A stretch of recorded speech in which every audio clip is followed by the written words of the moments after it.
को प्रभु यीशु मसीह के नाम में जय मसीह की। 2022 के नए साल में आप सभी को हार्दिक शुभेच्छा। हम परमेश्वर के वचन में से देखेंगे कि नए साल में परमेश्वर ने हमारे जीवन में जोड़ा और नया साल हमारे लिए सौभाग्य की बात है कि आज हम 2022 में प्रवेश कर परमेश्वर की महिमा कर रहे, परमेश्वर की आराधना कर रहे और उसके आशीषों को हम लोग पा रहे हैं और परमेश्वर हमें आशीष बहुत ऐसे दे रहा है। हम परमेश्वर के वचन में से देखेंगे संसार में लोग हर एक व्यक्ति कहता है कि साल बदल गया, हम भी पुरानी बातों को भूल जाए, पुरानी यादों को भूल जाए। लेकिन संसार के लोग हर एक उस बात को याद करते हैं जहाँ उनका फ़ायदेमंद होता है, जहाँ उनका फ़ायदा होता है उस बात को पकड़ के रखते हैं, लेकिन उस बात को भूल जाते हैं जो खुदावन परमेश्वर ने उन्हें आशीष दिया है, वो उस बात को भूल जाते हैं। ये परमेश्वर का वचन कहता है। हम परमेश्वर के वचन में से देखेंगे यशायाह नबी की किताब उसका 43वां अध्याय उसके 18वें वचन को, उसमें इस प्रकार से लिखा है, अब बीती हुई घटनाओं का स्मरण मत करो, अब बीती हुई घटनाओं का स्मरण मत करो। यानी कि जो नया साल में हम परमेश्वर की आराधना करते, महिमा करते, खुदा का वचन कहता है कि क्योंकि वो परमेश्वर का वचन कहता है आज का दुख आज के लिए काफ़ी है, कल की चिंता यहोवा के ऊपर डाल दे क्योंकि उसको तेरा ध्यान है। उसी प्रकार परमेश्वर का वचन कहता है कि कल के दिन क्या खाएंगा क्या पिएंगा उसकी चिंता मत कर। अब बीती हुई घटनाओं का स्मरण मत करो, न प्राचीन काल की बातों पर मन लगाओ, न पुरानी बातों को याद करो और ना ही पुरानी घटनाओं को स्मरण करो और ना उसके ऊपर मन लगाओ। जब 2022 आया, खुदा से प्रार्थना करो कि प्रभु साल बदला है, लेकिन खुदा तू मेरा एक ही परमेश्वर है, तू कभी न बदलने वाला परमेश्वर है। तू पहले भी आशीष देता था और आज भी तो आशीष देने वाला परमेश्वर है। प्रभु मैं तेरी बातों को स्मरण करूँगा, तेरी अगुवाई में चलूँगा और तेरे आशीष को पाता रहूँगा। मैं अपने पुराने दुख को लेकर हताश नहीं रहूँगा, निराश नहीं रहूँगा। लेकिन प्रभु नए साल में मैं तेरे आशीष में भागीदार होकर आनंद और खुशी मनाऊँगा, क्योंकि इस नए साल में तू मुझे आशीष देगा और मुझे बहुतायत से बढ़ाएगा। इस प्रकार से हमें परमेश्वर के वचन में बना रहना है और ना ही हमें पुरानी बातों को स्मरण करना है, ना उनको याद करना है, क्योंकि जब हम पुरानी बातों को याद करते हैं हम पिछले दिनों में फिर से वापस जाते हैं और वही हमारे मुंह के ऊपर निराशा, हताश रहते हैं। हम लोग उसी बातों को सोचकर हम अपने आप में ना खुश रहते हैं। लेकिन परमेश्वर का वचन कहता है अब बीती हुई बातों को ना तो स्मरण कर और ना इसके ऊपर मनन कर, लेकिन इस बात से तू आनंदित हो कि इस 2022 में नए साल में परमेश्वर मुझे आशीष देगा। इस बात को लेके हमें आगे बढ़ना है। जब हम परमेश्वर की बातों के ऊपर विश्वास करते हैं और परमेश्वर के वचन के ऊपर मनन लगाते हैं और सारी चिंताएं छोड़कर हम परमेश्वर के करीब आते हैं, परमेश्वर हमें समीप लाता है, अपने अनुग्रह में लाता है, अपनी सामर्थ में लाता है, अपने आशीष में लेके आता है, क्योंकि हमारा परमेश्वर बदलने वाला परमेश्वर नहीं, लेकिन अनादिकाल से अनंत काल तक सदा सर्वदा युगानुयुग तक हमारे संग और साथ में रहने वाला परमेश्वर है। जब हम पूरी बातों को भूलते, आखिर वो कौन सी बात है? परमेश्वर हमसे कहता है कि हमें पुरानी बातों को भूलकर हमें परमेश्वर के करीब रहना है। हम परमेश्वर के वचन में से निकालेंगे पहला पहला पत्रस की किताब उसका 4 अध्याय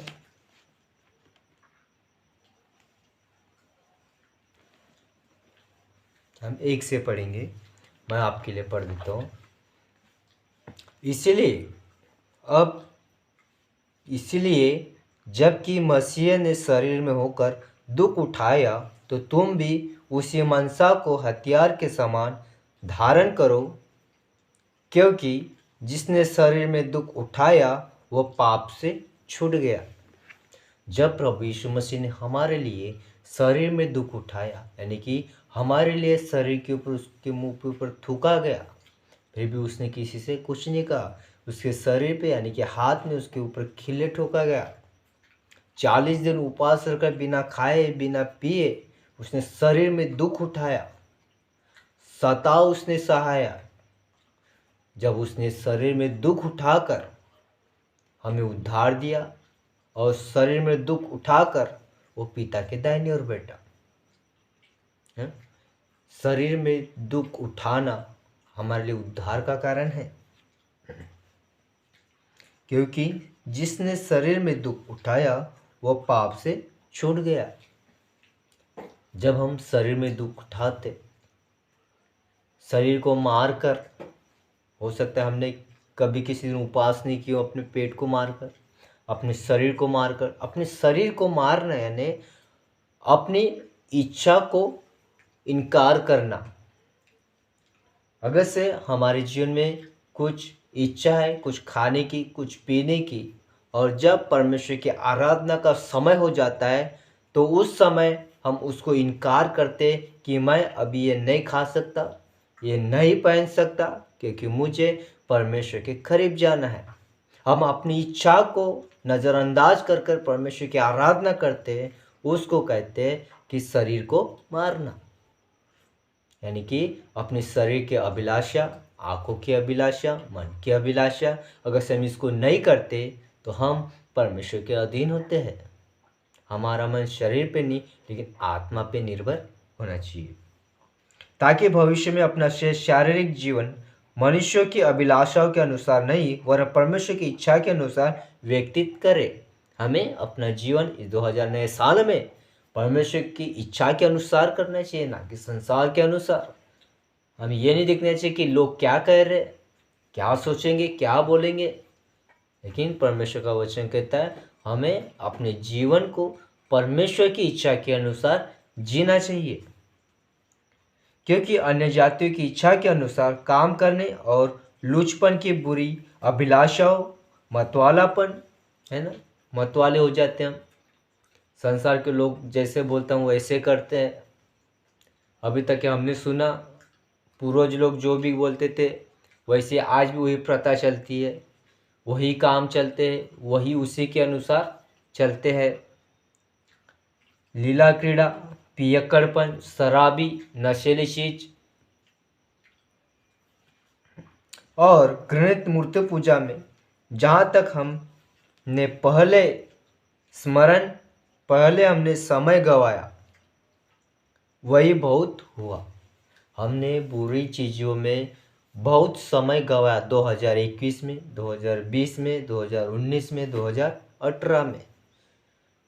कितने भी समय क्यों ना हो जाए, कितने भी क्यों ना साल हो जाए, हमने बहुत समय बुरी आदतों में गवाया है, बुरी चीज़ों में, बुरी संगति में, बुरी राहों के ऊपर।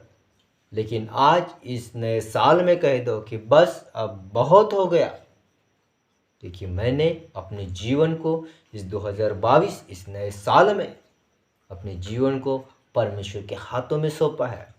बस अब बहुत हो गया। जो भी मैंने पान ठेले पे गया, बुरी संगति किया, बुरे विचार सोचे, बुरे पॉन्स वीडियो देखा, गलत मोबाइल पे देखा, फोटो देखा, पिक्चर देखा, किसी को अपशब्द बोल दिया, गाली गलौज किया, 2022 में कह दो अब बस बहुत हो गया। अब 2022 में, नए साल में परमेश्वर की संगति के अनुसार, उसके जीवन के अनुसार अपने जीवन को चलाएंगे। शुरुआत करेंगे कि प्रभु इस नए साल में हमें अपने जीवन को, हमारे जीवन को अपना भावता हुआ बलिदान करके हम आपको चढ़ाने पाए और प्रभु को ग्रहण योग्य होने पाए। जब हम इन बातों को बोलते कि बस अब हो गया, हम बुरी बातें नहीं करेंगे, बुरी चीज़ें नहीं सुनेंगे, बुरी चीज़ें नहीं देखेंगे, 2000 नए साल में 2022 में हम परमेश्वर के करीब रहने की प्रार्थना करेंगे। ये प्रभु बहुत हो गया, हमने बहुत बुरी संगति की, नशा किए। परमेश्वर से बोले कि प्रभु मुझे क्षमा कर, मुझे क्षमा कर। मेरे प्रियो, जब हम परमेश्वर से माफ़ी मांगते, परमेश्वर का वचन कहता है कि वह धर्मी है, वो हमारे गुनाह गलती को माफ़ करता है। जब तक हम अपने मुंह को खोलेंगे नहीं, परमेश्वर से माफ़ी मांगेंगे नहीं, अपनी गलती का इनकार करेंगे नहीं,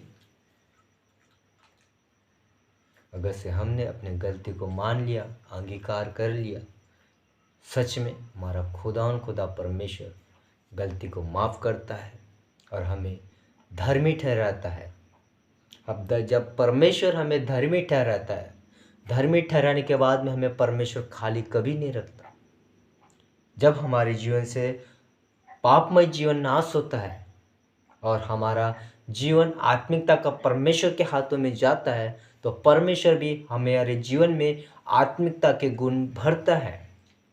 जिस प्रकार से पापमय जीवन में नशा, बुरी आदतें, बुरे विचार, बुरी संगति, बहुत सारा कचरा रहता है, लेकिन जब हम परमेश्वर के करीब अपना मन बदलते हैं तो परमेश्वर भी हमारे जीवन में आशीष की घोषणा करता है।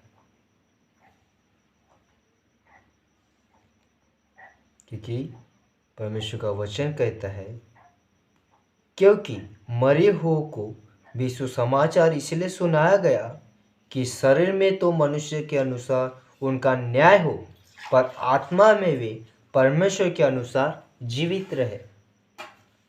शरीर के अनुसार न्याय होता है, लेकिन परमेश्वर के आत्मा के अनुसार हमारा जीवन, हमारी आत्मा जीवित रहती है। जब हम परमेश्वर की आज्ञा को मानते हैं, परमेश्वर के करीब जाते हैं, उस समय परमेश्वर हमारे अंगों में अपनी सामर्थ भरता है।